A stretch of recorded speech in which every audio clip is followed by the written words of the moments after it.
네, 이렇게 간밤에 있었던 소식들 브리핑을 통해서 전해드렸습니다. 그렇다면 시장 마감 상황은 어떻게 됐을지 주요 이슈와 함께 짚어봅니다. 김민아 캐스터, 마감 상황 전해주세요. 네, 유럽의 주요국 증시들은 전반적으로 하락하며 거래를 마쳤습니다. 독일 지수만 소폭 오르는 데 그쳤고요. 나머지 주요국 증시들은 전반적으로 약세를 기록했는데요. 보시면 독일의 닥스 지수는 0.16% 상승하며 강보합권 수준을 나타냈지만 영국 지수는 0.073%, 그리고 프랑스의 까크 지수는 0.21%의 하락세를 그려나갔습니다. 범유럽 지수인 유로스톡스 50 지수도 0.15%의 하락세를 기록하면서 4,348포인트 선의 종가를 기록했습니다. 이렇게 유럽 증시가 다시 한번 하락세로 전환을 한 것은 ECB의 긴축 발언이 이어졌기 때문인데요. 우선 한 주간의 흐름을 봤을 때 최근 들어서 유럽 증시는 다시 한번 상승세를 탔습니다. 하지만 그에 따른 차익 매물이 또 빠져나갔다는 점도 보셔야겠고요. 우선 요하임 나겔 독일 분데스방크 총재는 인플레이션 전망이 악화할 경우 ECB가 다시 한번 금리 인상에 나서야 할 수도 있다면서 ECB가 통화 정책 완화를 서둘러서 결정하면 안 된다라는 발언을 내놨습니다. 이렇게 긴축에 대한 매파적인 발언이 나오면서 유럽 증시 하락하는 흐름이 나타났고요. 하루간의 흐름 확인해 보시면 이 박스권 내에서 횡보하는 듯한 하락세가 포착이 됐다는 점 보시면 좋을 것 같습니다. 네, 이렇게 유럽 증시 마감 상황 전달해 드렸고요. 이어서 원유 선물 가격 흐름도 살펴보도록 하겠습니다.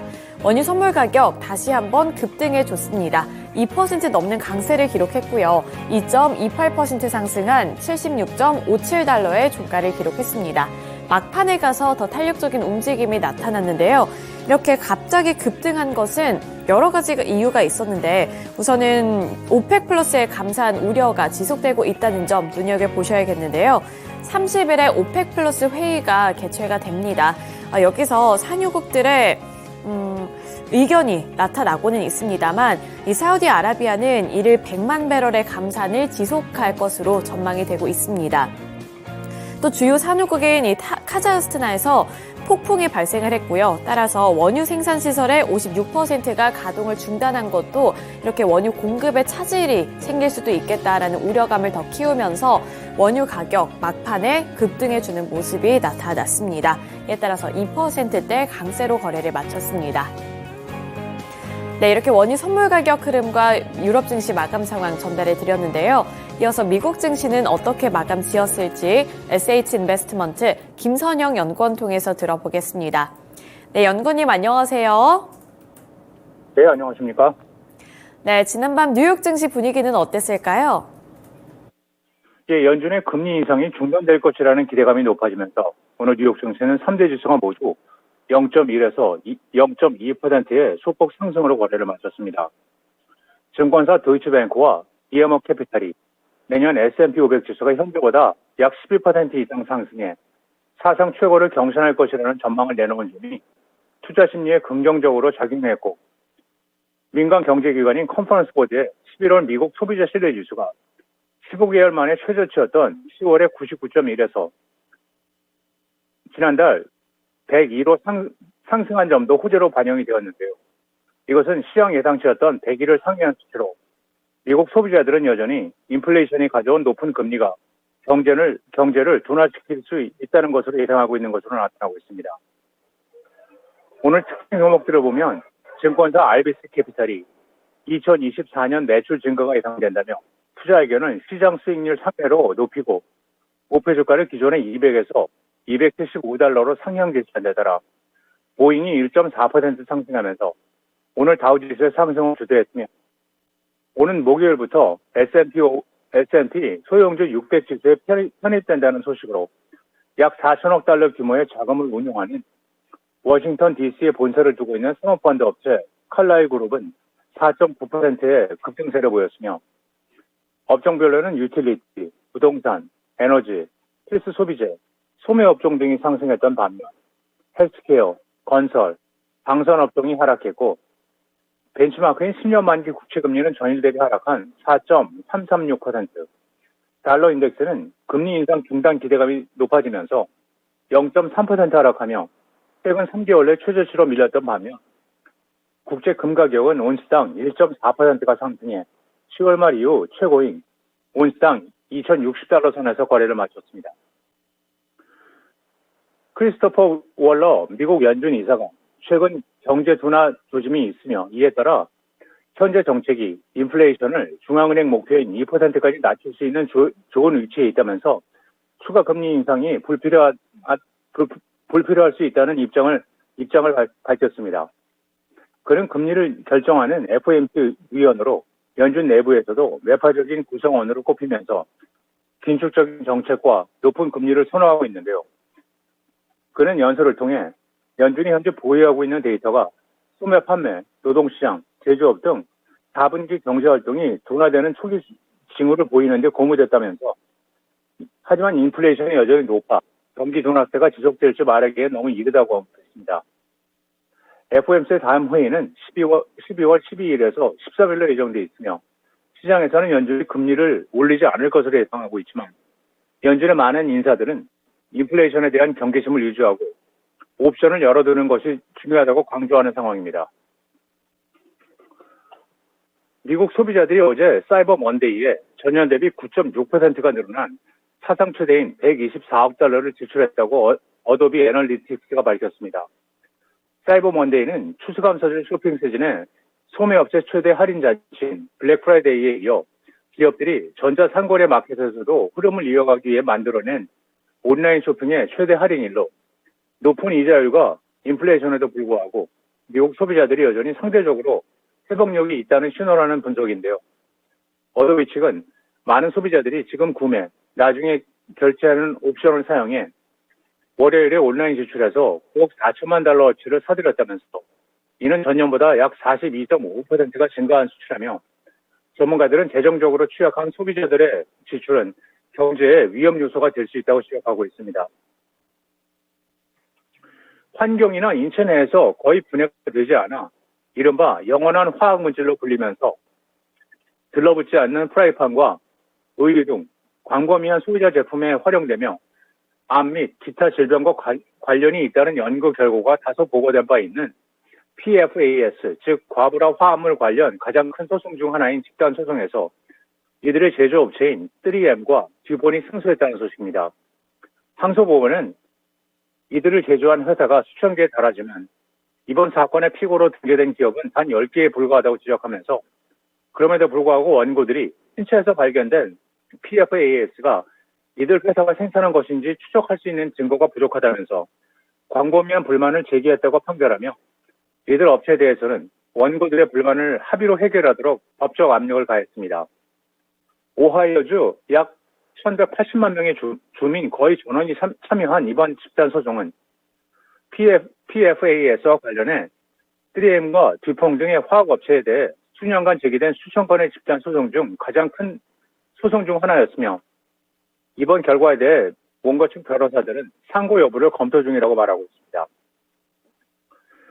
마지막으로 내일은 연방 상무부의 3, 4분기 미국 GDP 성장률 추정치가 발표되며 시장 예상은 4.9%이며 이어 모기지은행협회 주간 모기지 신청 건수, 에너지청의 주간 원유 재고, 연준의 경기 보고서인 11월 베이지북이 발표되며 다우지수의 구성 종목인 스일스포스를 시작으로 달러트리, 푸드라커, 호멜푸드, 옥타 잉크, 펫코 헬스, 파이브 빌로우, PVH 코퍼레이션, 스노우플레이크, 빅토리아스 시크릿, 시놉시스 잉크, 패터슨 컴퍼니스, 그리고 뉴타닉스가 지난 분기 실적을 발표하게 됩니다. 네, 이렇게 실적 발표 일정과 함께 베이지북이 공개된다는 소식까지 전해드렸습니다. 오늘 말씀 고맙습니다. 네, 감사합니다. 네, 이렇게 유럽 증시에 이어서 미국 증시 마감 상황까지 함께 알아봤습니다. 이어서 국내 증시는 어제 어떻게 하루를 마감했을지 국내 증시 마감 상황도 함께 알아보도록 할 텐데요. 어제 코스피 지수는 1%대 강세로 거래를 마쳤습니다. 어제 그 중심에는 기관 투자자들이 있었는데요. 기관 투자자들이 코스피 시장에서 5천억 원 넘게 매수했고요. 5,700억 원을 넘어서는 매수세를 기록했습니다. 그리고 금융투자형 매수 물량까지도 4천억 원 넘게 들어오면서 어제 코스피 지수는 전일 종가 대비 1.05% 상승한 2,521포인트의 종가를 형성했습니다. 2510포인트 선 복귀를 한 이후에 2520포인트 선까지 뚫어내는 모습이었는데요. 시가총액 상위 종목들은 어떠한 흐름을 이어갔을지 시총 상위 종목들의 흐름도 함께 살펴보도록 하겠습니다. 네, 우선은 반도체를 향한 분위기가 최근 들어서 다시 좋아지고 있는 상황인데요. 삼성전자가 어제 2% 가까이 올랐습니다. 삼성전자 1.96%의 상승세를 그려나갔고요. 종가는 72,700원에 형성을 했습니다. 고점 부근에서 종가를 기록했다는 점 보실 수가 있는데요.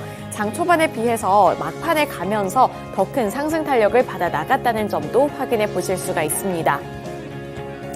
네, 그리고 SK하이닉스도 0.54% 상승해 주면서 13만 1,400원을 터치했습니다. 장 초반에 반짝 급등한 이후에 이 SK하이닉스 같은 경우에는 잠시 탄력이 둔화되기도 했고 장중 내내 변동성이 상당히 강한 모습이 나타났지만 장 후반부에 가서 다시 한번 탄력을 받아나가는 모습이 나타났다는 점도 체크해 보시면 좋을 것 같습니다. 우선 이 삼성전자 그리고 SK하이닉스는 반도체 업황이 턴어라운드 되면서 지속적인 관심을 받고 있는 종목들 중에 하나고요. 그리고 최근 시장에서는 이 반도체 섹터 내에서도 온디바이스 AI에 대한 관심도가 높아지면서 이렇게 삼성전자나 SK하이닉스 쪽으로도 투자자들의 관심도가 높아지고 있다고 볼 수가 있겠습니다. 전 28일 관련 업계에 따르면 삼성전자는 내년부터 스마트폰, 노트북 제품 등에 들어가는 이 기기 안에 AI를 구현하는 온디바이스 AI 시대를 본격적으로 열겠다라는 소식을 전해왔는데요. 이에 따라서 이 반도체 투톱 내에서는 삼성전자가 상대적으로 더 큰 탄력을 받아 나가는 모습이었습니다. 네, 이어서 2차 전지 셋업체들 보도록 할 텐데요. 2차 전지 셋업체들은 전반적으로 강보 합권 수준에서 마무리를 지었고요. 또 엇갈린 주가 양상이 나타나기도 했습니다. LG 에너지솔루션은 0.12%, 삼성 SDI는 0.33% 상승해주는 모습이었고요. 반면에 LG화학 같은 경우에는 0.4% 하락하며 거래를 마쳤습니다. 포스코 퓨처엠은 1.5% 반등해주는 흐름을 가져갔고요. 포스코 홀딩스도 어제 오랜만에 반등해줬습니다. 2% 넘는 강세를 기록하면서 2.14%의 상승률을 기록했습니다. 완성차 기업들 보겠습니다. 현대차와 기아도 소폭 올라주는 모습이었는데요. 현대차가 0.43%, 기아가 0.59%, 자동차 부품 기업인 현대모비스도 0.65%의 탄력을 받았고요. 네이버, 카카오 같은 인터넷 플랫폼주들도 어제는 상승불을 켜냈습니다. 네이버가 0.73% 상승해줬고요. 카카오 같은 경우 2% 넘는 강세를 기록했습니다. 카카오는 최근 들어서 여러 가지 리스크가 있음에도 불구하고 상승해주는 모습이 나타나고 있는데요. 카카오는 여러 가지 이슈와 별개로 이제 실적이 앞으로 개선될 것이다라는 증권업계 전문가들의 분석이 꾸준히 나오고 있습니다. 이에 따라서 어제도 매수세가 들어오는 모습이었고요. 장 후반부에 더 급격하게 상승해주는 모습이 연출이 됐습니다. 종가는 51,100원에 형성했습니다. 네, 마지막으로 제약바이오 섹터 보도록 할 텐데요. 어제 제약바이오 섹터도 분위기가 좋았습니다. 삼성바이오로직스가 3.41% 상승했고요. 셀트리온도 1.35% 상승, SK바이오사이언스도 1.78%의 상승세를 가져갔습니다. 네, 이렇게 코스피 시장 먼저 살펴드렸고요. 이어서 코스닥으로 넘어가 보도록 하겠습니다. 코스닥도 어제 상승하며 거래를 마쳤는데요. 이 코스닥 같은 경우에도 외국인 투자자들이 1,600억 원 넘게 매수하면서 전일 종가 대비 0.76% 상승한 816포인트 선에 종가를 기록했습니다. 시가총액 상위 종목들 함께 살펴보도록 할 텐데요. 전 에코프로 그룹주들 일제히 급반등해줬습니다. 에코프로가 2.75% 상승했고요. 에코프로 BM은 1.45%의 상승세를 그려나갔습니다. 에코프로 BM은 1.45% 상승한 24만 4,500원을 터치했고요. 에코프로는 2.75% 상승한 71만 1,000원을 터치하면서 71만 원 선 복귀했습니다. LNF도 2.39% 상승한 14만 5,500원을 터치했는데요. 다만 LNF는 장 초반이 조금 더 강했고 장 후반부로 가면서 탄력이 제한되는 모습이 연출이 됐습니다. 반도체 종목군들 보도록 하겠습니다. 반도체 종목들은 최근 들어서 제가 앞서 말씀드렸던 이 온디바이스 AI라는 기대감에 전반적으로 상승해주는 모습이 나타나는데요. HPSP가 8% 넘는 강세를 기록했습니다. 반면에 리노공업은 차익 매물이 빠져나가면서 어제는 2% 넘게 하락했고요. 2.15% 하락한 19만 1,300원을 기록했습니다. 장 초반에 더 급격하게 차익 매물이 빠져나가면서 장중에 급락하기도 했습니다만 그 이후에는 다시 빠르게 반발 매수세가 유입되면서 2%대의 제한된 낙폭이 기록이 됐습니다. HPSP 같은 경우에는 8% 넘는 강세를 기록하면서 8.72% 상승한 41,150원을 터치했습니다.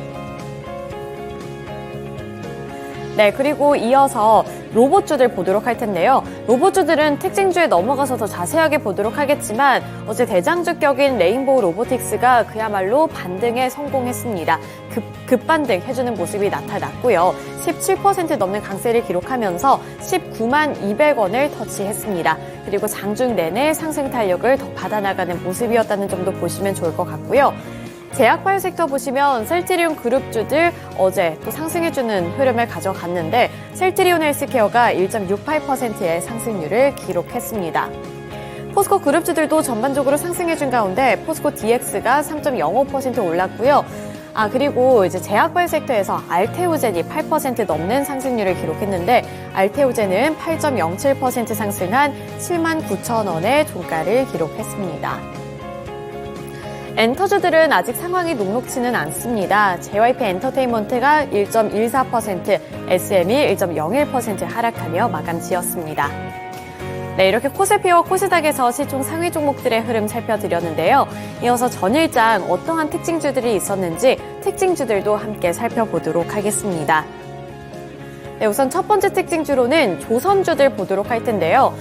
어제도 조선주들이 급등해줬습니다. 그리고 그 중심에는 최근 들어 하나오션이 중심을 잡고 있는데요.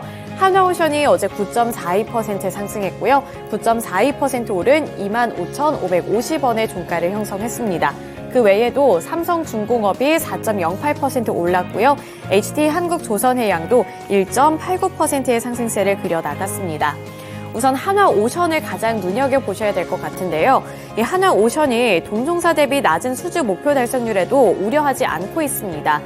고가의 신종으로 수주 잔고를 채워서 수익성에 집중하겠다는 계획인데요. 조선업계에 따르면 하나오션은 올해 누적 수주 30억 달러를 기록하면서 목표치 대비 43%를 달성한 수준입니다. 이 선종별로 살펴봤을 때는 LNG 운반선 5척, 암모니아 운반선 5척, 그리고 특수선 6척 등 총 16척을 기록했다고 하는데요. 하나오션은 최근 역대 최고 선가로 암모니아 운반선을 수주했습니다. 그리고 며칠 전부터 들려오는 소식이 오세아니아 선주로부터 이 암모니아 선을 수주를 했다라는 소식까지 전해지면서 하나오션 쪽으로 투자자들의 관심도가 높아지고 있는 상황이고요. 또 하나오션의 거제 사업장에서 건조되고 있는 해당 선박은 2026년 하반기에 인도될 예정으로 이 기대감은 더욱더 높아지고 있는 상황입니다. 최근 들어서 이 조선주들 쪽으로 업황 턴어라운드 기대감이 높아지고 있는 가운데 하나오션이 이렇게 일감을 빠르게 확보를 했다. 그리고 수익성에 집중을 하고 있다라는 소식이 전달이 되면서 하나오션을 중심으로 이렇게 조선주들 전반적으로 매수세가 확산되고 있습니다.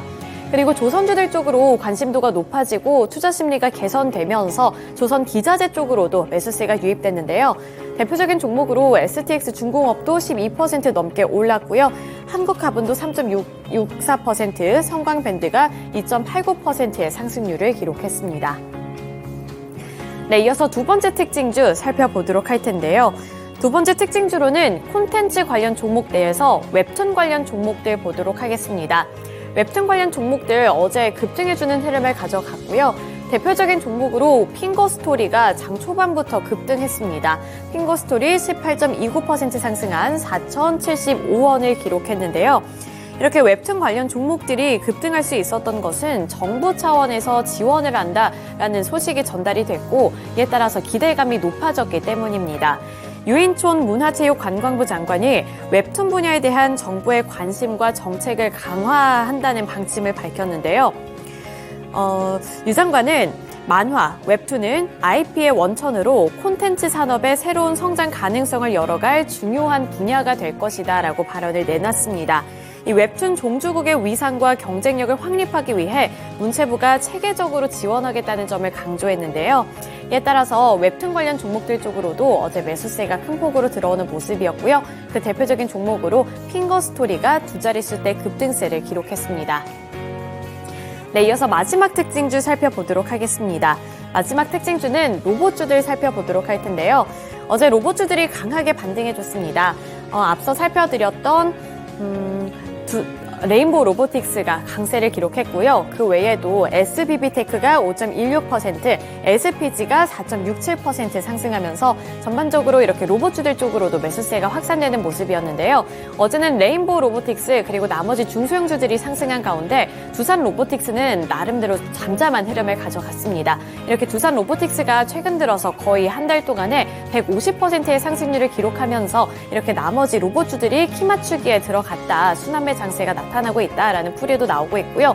로봇주들은 전반적으로 최근 들어서 심리가 나쁘지 않습니다. 앞으로 이 전망에 대한 긍정적인 향후 전망이 제시가 되면서 이렇게 매수세가 꾸준히 들어오고 있다는 점도 체크해 보시면 도움되겠습니다.